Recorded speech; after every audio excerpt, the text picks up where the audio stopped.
Members of the employees, customers, suppliers, it gets much more diversified. And when we actually look at the products, the I in the iPhone, people often said it just stood for being an interactive phone, but Steve Jobs had a different idea, didn't he?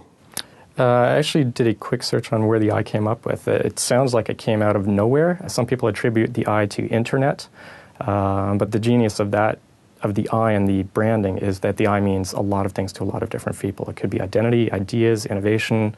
Arguably, I would say it stands best for iteration and integration. The iPhone brought together a whole lot of different aspects. Your phone isn't just a phone, it's your mobile browser, it's a GPS device, it's your address book. It integrates a whole lot of different ideas. But to get that right, there were a lot of competing products out there at the same time in the market. To get that right, he probably had to go through a lot of iterations. So if you think of, say, the dimension of the iPad, where it is smaller than a regular A4 sheet, how did it get to be that size? There were other iterations that were bigger, that were smaller, so there was some internal testing that most of the public was not privy to. Apple iterated and iterated and iterated until they got the product right. And at the center of innovation and entrepreneurship, you must see a lot of people who come along to you where you must want to say to them, go through more iterations, get the product right. Absolutely, absolutely. Their case in point, Pandora, the online music service, went through about 300 pitches until they finally found somebody who followed their idea, who bought into what they were pitching. Some entrepreneurs will pitch and adapt much sooner than the guys from Pandora did. Some entrepreneurs will adapt right away, and other ones will stubbornly say, no, this is the idea. This is, believe it or not, join me or not, is up to you, but this is the idea, and they're a little less flexible.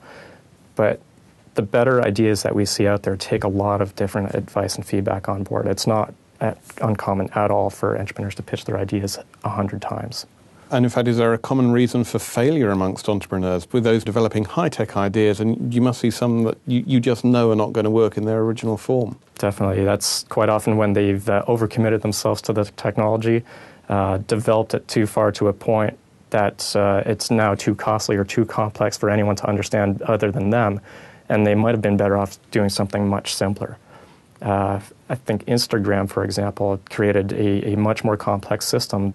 And they realized through the platform that they were building, people were just interested in sharing photos. So that's the platform they built. That's actually also the way Flickr developed. They started with an online gaming company and realized people inside the online game were using it as a chatting platform to share photos. So they said, let's leave everything else aside. Let's strip out the complexity of this entire product, concept, business, and just focus on one thing. Just focus, get that done, get it right.